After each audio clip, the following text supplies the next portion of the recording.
하나님 말씀 누가복음 10장 29절, 누가복음 10장 29절 말씀입니다. 37절까지 우리 한 목소리로 합독하겠습니다.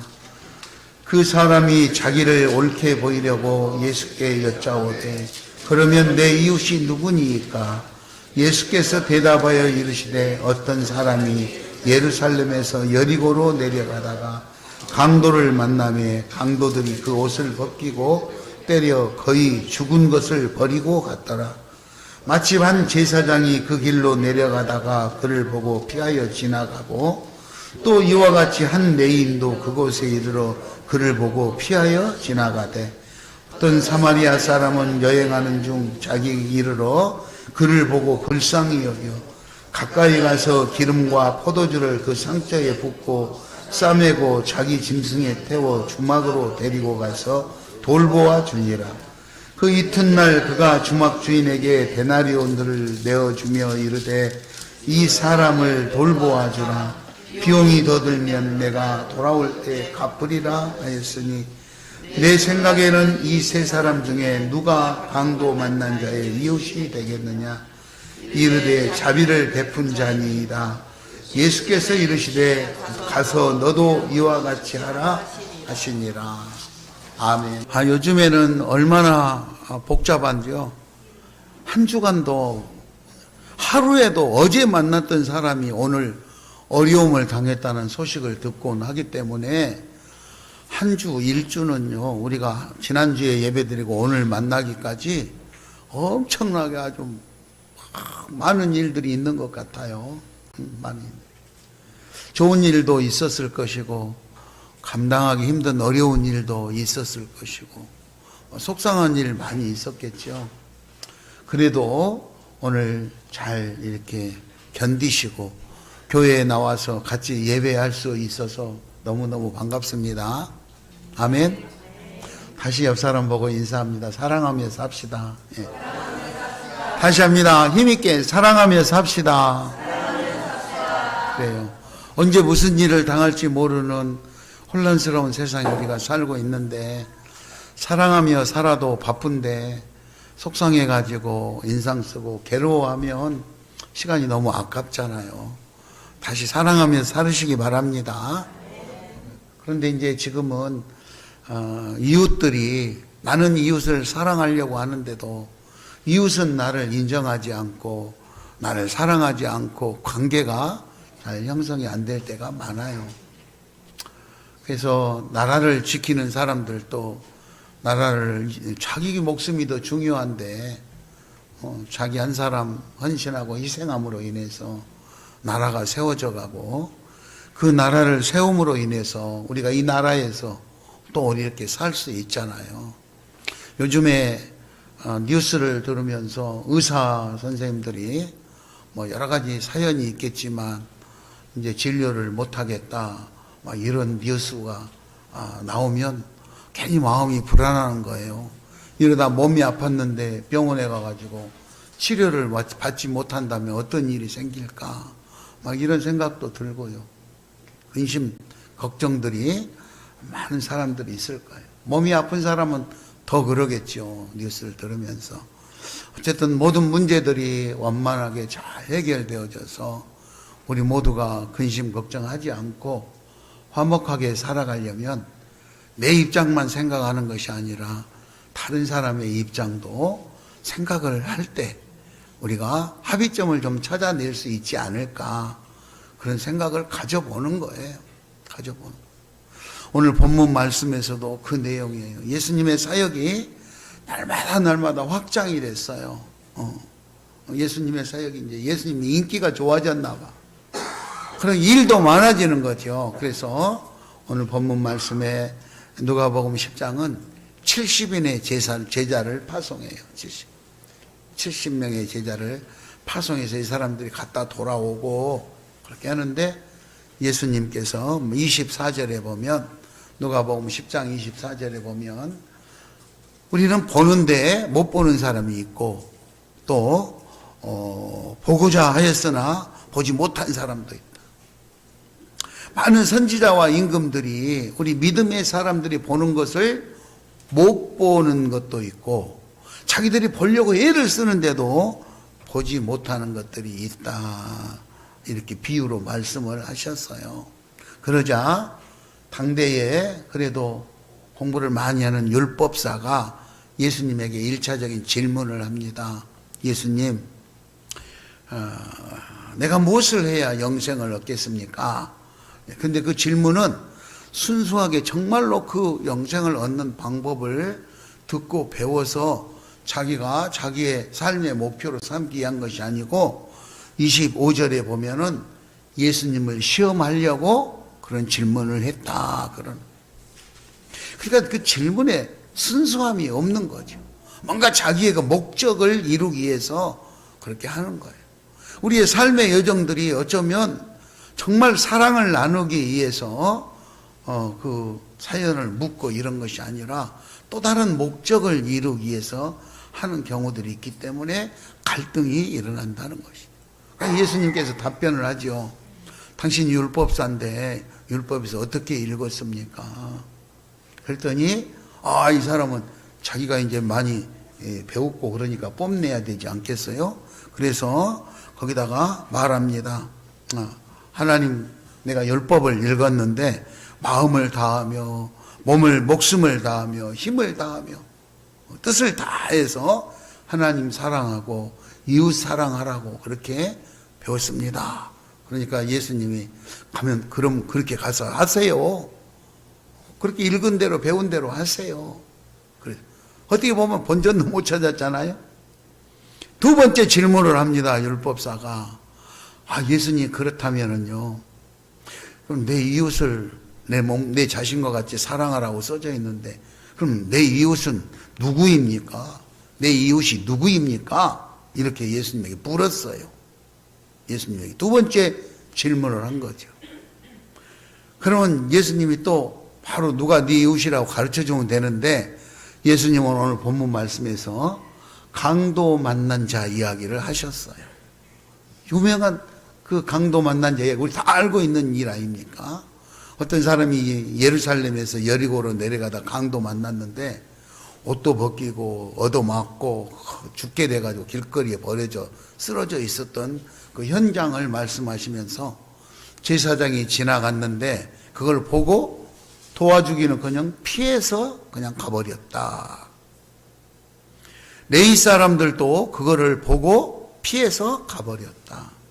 사마리아 사람이 그거를 보고 불쌍히 여겨서 다 조치를 취해가지고 치료받을 수 있도록 도움을 주고 추후 비용이 더 발생되면 내가 올 때 주겠다고 잘 좀 치료해달라고 부탁하는 그런 내용의 말씀을 하시고서 이 세 사람 중에 누가 강도 만난 자의 이웃이냐, 이웃이 되겠느냐 이러고 율법사에게 물었어요.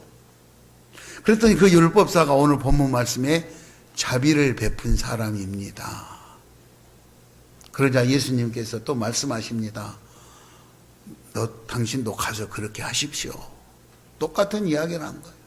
영생을 어떻게 하면 영생을 얻느냐고 물었을 때도 율법에 하나님을 사랑하고 이웃을 사랑하라고 쓰여 있습니다. 가서 그대로 하십시오. 그럼 내 이웃이 누구입니까? 제가 하려고 하는데 강도 만났냐 이야기하고 자비를 베푼 사람입니다. 그럼 그대로 하십시오. 사실 당시 그 사회에 알려져 있었던 내용으로 보면은요, 제사장이나 레위인은 존경받는 사람이었지만 사마리아 사람들은 인정받지 못했던 사람 아니겠습니까? 인정받지 못한 사람을 누가 자기 이웃이라고 그렇게 인정하겠습니까? 그렇잖아요. 우리도 지금 살아가면서 마찬가지예요. 내 삶에, 내가 지금 살아가고 있는 우리 삶의 주변에 내가 내 이웃이라고 인정하는 사람이 우리가 개인적으로 평가를 하고 기준을 내리고 나한테 잘해주는 사람, 이 사람은 내 이웃이고 나한테 까칠하게 구는 저 사람은 상대할 사람이 아니다. 이렇게 선을 긋고 살고 있지는 않는 것인지. 그렇잖아요? 오늘 그 내용이에요. 강도 만난 사람의 이야기를 하고 예수님께서 율법사에게 세 사람 중에 누가 율법사인 당신의 이웃입니까? 안 하고 강도 만난 사람에게 이웃이 되겠습니까? 물었더니 자비를 베푼 사람이었다고 그랬어요. 평가가 좀 달랐죠. 이 율법사의 관점에서는 이웃사랑이라는 이웃사랑을 어떻게 했느냐, 그 모호함, 이웃사랑이 정확하지 않잖아요. 그래서 예수님에게 그 모호함, 이웃사랑의 모호함을 그 한계점을 명확하게 해달라는 그런 질문을 했던 거죠. 이 사람은 사랑할 수 있는 사람, 이 사람은 사랑할 수 없는 사람, 뭔가 이렇게 예수님이 명확하게 딱 선을 그어줄 줄 알고 질문을 했었는데, 예수님은 참 지혜롭게 그 이웃을 설명을 하셨어요. 그리고 너도 가서 그렇게 하라, 이렇게 명령하셨거든.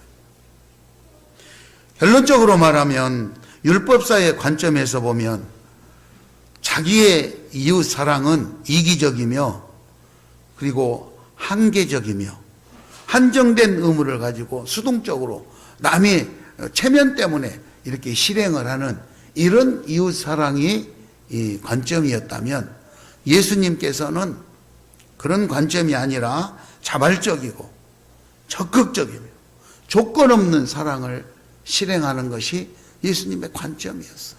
누가 뭐 시켜서 사랑을 하는 것도 아니고, 누가 체면 때문에, 누가 보니까 체면 때문에 하는 것도 아니고, 내가 이 사랑을 베풀면 그 사람이 나한테 뭐를 해줄 것 같으니까 하는 조건적인 사랑도 아니고, 그저 저 사람이 어려우니까, 저 사람이 사랑이 필요하니까, 저 사람이 힘들어하니까 내가 좀 힘이 돼줘야지, 이런 무한한 사랑의 나눔이었다는 거예요. 오늘 본문에서는 그 표현을 예수님은 이렇게 표현합니다. 오늘 율법사는요, 내 이웃이 누구입니까? 이렇게 물었거든요. 내 이웃이 누구입니까? 이거는 나를 중심으로 해서 나한테 좀 잘해주는 사람이 누구고 나한테 까칠하게 구는 사람은 누군가, 이렇게 바라보는 관점이라면, 예수님이 말하는 것은 내 이웃이 누구냐는 것이 아니라 누가 내 이웃입니까? 한번 따라하겠습니다. 내 이웃이 누구입니까? 내 이웃이 누구입니까? 다시 한번 합니다. 누가 내 이웃입니까? 누가 내 이웃입니까? 똑같은 것 같잖아요? 이 말이나 뭐 똑같은 것 같아. 근데 내 이웃이 누구입니까? 요거는 나를 중심으로 해가지고 나한테 친한 사람, 나한테 잘해주는 사람, 나한테 가까운 사람을 내 이웃으로 생각하는 거고, 나하고 별로 관계가 없는 사람은 이웃도 아니다. 이런 이기주의적인 표현으로 정리가 되고, 누가 내 이웃입니까? 이거는 내 중심이 아니라 다른 사람을 중심이어서 그 사람에게 내가 해줄 수 있는 것이 무엇일까? 이렇게 해서 어떻게 보면 이타주의적인 이런 관점의 표현입니다. 그래서 내가 도와줄 수 있는 사람이 누굴까? 나에게 뭐 친하고 뭘 해주고 조건, 그걸 떠나서 그냥 나하고 아무 관계가 없지만 저 사람이 위기에 놓여 있으니까 내가 힘이 돼 줘야 되겠다. 이 사마리아인의 오늘 비유, 강도 만난 자의 사마리아의 비유는 바로 그런 관점이었어요. 제사장과 레위인은요, 자기에게 하등에 관계없는 일이기 때문에 그 사람이 아무리 죽을 정도로 어려움을 당해서 길거리에 쓰러질 수도 그냥 피해서 지나갔다, 이 말이죠. 나하고 무관한 일이니까, 내 이웃이 아니니까. 만약에 그 사람이 내 친구거나 내 가족이었다면 그 사람이 그냥 지나쳐서 갔겠습니까? 아니라는 것이죠. 그런데 예수님 관점에서 바라본 누가 내 이웃입니까? 했을 때 이 사마리아인은 당시 사회에서 인정받지 못하는 그런 계층의 사람들이었었지만, 위기에 닥쳐서 도움이 필요한 사람이라면 나와 관계를 떠나서 내가 도움을 줄 수 있다는 이런 관점으로 다가가서 그를 도와줬다는 것입니다. 율법사도 자비를 베푸는 자가 내 이웃이라고 그렇게 설명을 했던 거예요.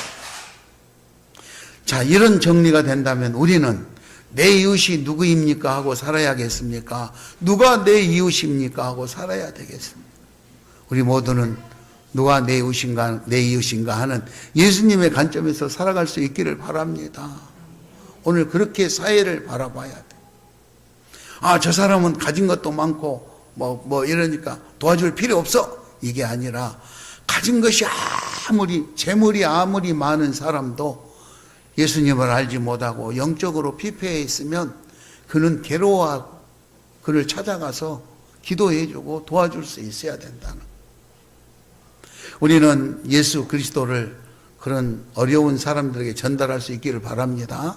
물질적으로만 도움을 주는 것이 사랑이 아니고 영적으로 힘들어할 때, 마음이 아파할 때 찾아가서 그저 아무 말 안 하고 손만 잡아줘도 위로가 되는 경우가 있잖아요. 그렇게 힘이 돼 주시기를 바랍니다. 선한 사마리아 사람의 비유는 진정으로 참된 이웃의 표현인 것입니다. 대상을 가리지 않고 도움이 필요하다면 언제라도 사랑을 베풀어 줄 수 있는 예수 그리스도의 마음, 그 사랑인 것입니다. 어떻게 보면 자신에게 좀 피해가 오고 자신이 희생이 하면서까지도 조건 없는 사랑을 베풀 수 있는 그런 마음과 그런 자세를 가진 사람입니다. 오늘 여행을 가던 사마리아인은 지나가다가 위기를 당한 이 강도 만난 사람을 보고 자기의 여행 비용을 털어서 그 사람을 돕는 데 썼습니다. 아무런 자기의 유익이 없잖아요. 자기가 희생되고 손해를 나지만 이 사람이 도움이 필요한 사람이기 때문에 조건 없이 도왔다는 내용인 것입니다. 이게 참된 이웃이라는 거예요. 우리가 살아가면서 위기를 만나면 나와 친분 관계가 있는 사람만 나를 돕겠습니까? 나를 아는 사람만 나를 돕겠습니까? 아닙니다.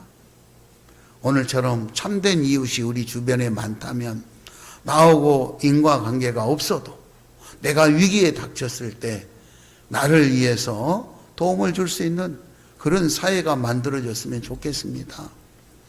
여러분, 그런 사회 만들 수 있도록 최선의 노력을 할 수 있기를 바랍니다.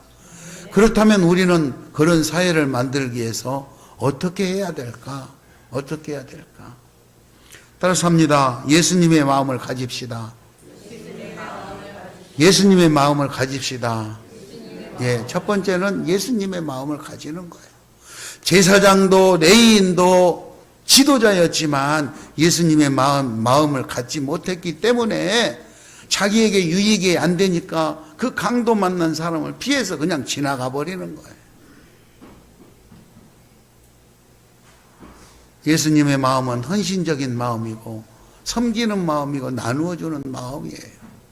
그래서 위기를 만난 사람을 보면 그냥 지나치지 않고 예수님은 다 도왔어요. 성경에도 보면 예수님을 사역하시는 동안 귀신 들린 자도 병든 자도 심지어 죽은 나사로까지 가서도 다 그렇게 기도해 주시고 사역하셨어요. 그 예수님이 하는 사역이 그래서 날로 부흥되고 성장되어서 사역이 엄청나게, 그래서 그 예수님의 교훈을 따르고자 하는 사람들이 많아졌었어요. 아마 우리가 이렇게 하면 우리 교회에도 날로 부흥이 될 줄 믿습니다. 우리가 그런 마음으로 주변에 베푸는 거예요. 주변에 베푸는. 그렇게 하면, 그런 예수님의 마음을 가지고 사랑을 베풀면 아마 그 사랑을 받은 사람들이 물을 거예요. 아이, 권사님 어디 교회 다니세요? 나요? 내가 다니는 교회에 있어. 아이, 좀 가르쳐 줘 보세요. 내가 시험교회에 다니면 나도 그 교회에 좀 갈게요. 우리 교회에 지금 출석은 뭐 그렇게 안 했었지만 성남시청의 공무원들 중에 저를 만나고 힘들고 어려웠을 때 기도해달라고 해서 기도해주고 위로받고 했던 많은 사람들이, 그분들이 가끔 전화도 오고요. 또 못 오지만 이렇게 화분도 보내고, 다 죽었는데 이건 안 죽고 오래오래 가요. 이 화분을. 공무원들이 진심으로 저를 만나서 그렇게 하고 그냥 시청에서 업무상 만나는 것이 아니라 업무를 떠나서도 힘들었을 때 그렇게 하고, 중원경찰서에서 성남시에서 뭐 다니면서 이렇게 사역을 할 때요, 신우회가 있거든요. 신우회에서 믿는 사람들이 여러 어려운 상황에서 자신의 그 신앙을 밝히지를 못하고 있을 때가 많은데, 저를 만나면 마음에 있는 마음을 털어놓고 기도 요청을 하고 기도해 주고, 아들이 위기를 만나서 치료가 힘들고 어려운데 목사님 기도해 주세요. 기도하고 있었는데 그 아들이 위기를 넘겼어요. 위기를 넘기고 많이 호전이 됐는데 또 치료 비용이 많이 필요하잖아요.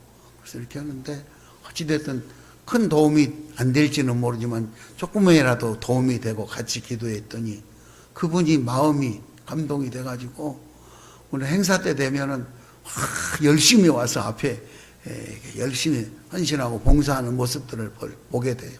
그럴 때마다 그거를 보면서 얼마나 흐뭇한지 몰라요. 자녀 때문에 상처를 받았던 아버지가 기도로 인해서 마음에 다시 회복을 하고 하나님 일하고 하나님 앞에 예배하는 일 할 때 앞장서서 저렇게 열심히 다니는구나. 그걸 보면 평소에 얼마나 위로받고 살고 있을까 그런 생각이 들 때가 많아요. 여러분들도 여러분들이 살고 있는 삶의 현장에 각 처소에 직장마다 사업장마다 가는 곳마다 여러분들이 하나님 앞에 파송받은 한 사람의 선교사라고 생각하시고 예수의 마음으로 그렇게 잘 살펴주시기를 바랍니다. 빌립보서 2장 5절에 보면 너희 안에 이 마음을 품으라 곧 그리스도 예수의 마음이다 그랬어요. 우리가 예수의 마음을 가져야지 이런 것에서 자유할 수 있어요. 오늘 만약에 이 율법사도 예수님의 마음을 가졌더라면 예수님을 시험하거나 예수님을 공경에 빠뜨리려고 그런 곤란한 질문을 연속해서 2번씩이나 하지는 않았을 것 같아요. 그리고 진실로 그런 삶을 살기 위해서 예수님의 질문했다면 예수님께서 2번이나 너도 가서 그와 같이 행하라고 했을 때 가서 그대로 행동으로 실천으로 옮겼을 것 같아요. 그런데 그게 예수님의 마음을 품어도 삶의 행동으로 옮기는 것은 쉽지가 않아요. 자, 2번째 따라서 합니다. 이기심을 극복합시다. 이기심을 극복합시다. 사람은요, 갖고 싶은 거, 그리고 보면은 소유하고 싶은 욕심이 있어요. 그리고 남보다도 내가 더 잘 살고 싶은 거 있어요. 여러분, 너무너무 기초적인 것 같은데, 지난번에 목사님이 말씀했잖아요. 물건을 나눌 때 어떻게 나누라고 했어요? 나 하나, 너 하나, 나 하나, 너 하나, 나 하나, 너 하나. 그러면 나는 많이 갔잖아. 그 방법이 잘못됐다고 사람들이 해도 이거는 법입니다. 이렇게 규정을 정했습니다. 그리고 고집 부리고 나누면 자기는 다 갖는 거예요. 10명하고 나누면 나 하나, 너 하나, 너 하나, 너 하나, 너 하나, 나 하나. 이렇게 해야 공평하게 나눠지는데 나 하나, 너 하나, 나 하나, 너 하나, 나 하나, 너 하나. 그럼 얼마나 좋아. 왜 그렇게 나누세요? 법입니다. 이렇게 하면 되잖아요. 내가 힘이 있는데 누가 뭐라고. 그거는 공평하지가 않다. 공평하지. 사람은 누구나 다 자기 좋은 쪽으로 생각하는 거예요. 자기 이로운 쪽, 자기 유익한, 자기 행복. 그로 인해서 남이 얼마나 힘들고 어려운가는 생각지 않는다는 것이죠.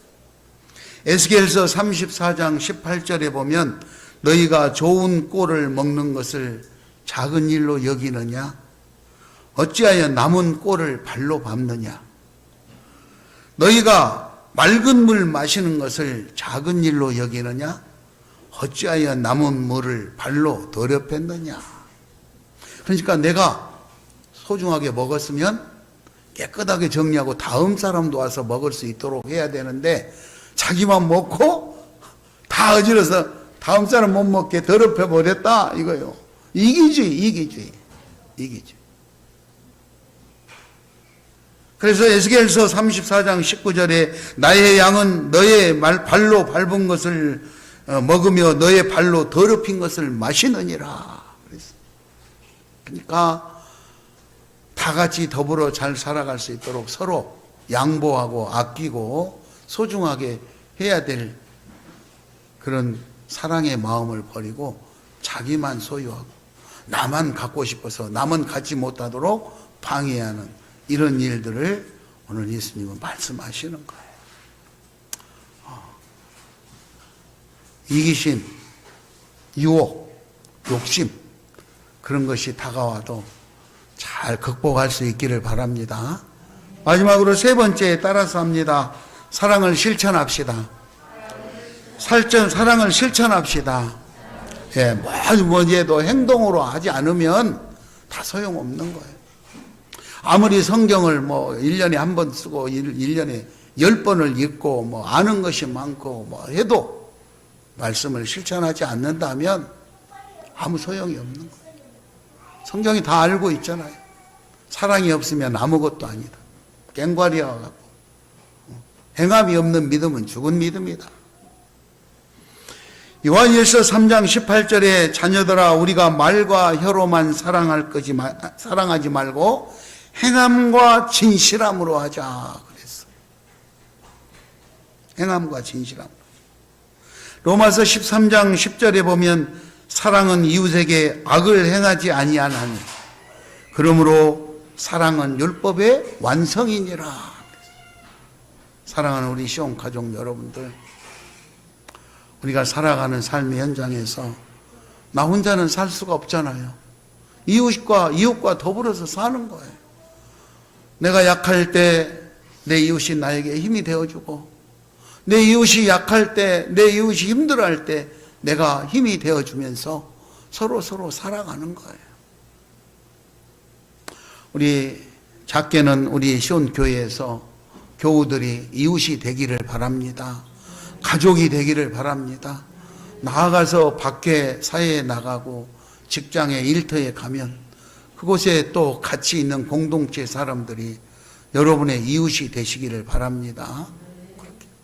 그래서 그 이웃을 사랑할 수 있도록 우리가 내 안에 항상 예수의 마음을 품고, 그리고 날마다 다가오는 이기적인 욕심을 극복해 내려고 늘 기도하셔서 사랑을 실천하게 된다면 예수 그리스도의 사랑을 먹은 수많은 영혼들이 내 이웃이 되어줄 줄 믿습니다.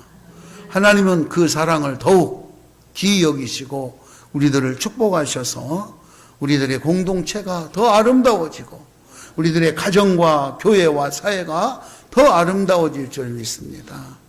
사랑하는 우리 시온 가족 여러분, 오늘 이 율법사의 질문과 예수님의 답변을 들으면서 여러분들은 무슨 생각을 하셨습니까? 이 시간 하나님이 주신 마음을 간직하면서 기도하는 시간을 갖도록 하겠습니다. 다 같이 기도할 때 내 이웃이 누가 내 이웃인가 생각해 보시고, 나는 예수 그리스도의 마음으로 주변의 많은 사람들에게 사랑을 나눌 수 있는 지혜롭고 총명하고 그리고 덕망 있는 그런 하나님의 사람이 되게 해달라고, 또 때로는 내가 위기를 만날 때 그런 하나님의 사랑을 마음껏 받아 누려서 안전한 삶을 살게 해달라고 우리 같이 한번 기도하겠습니다.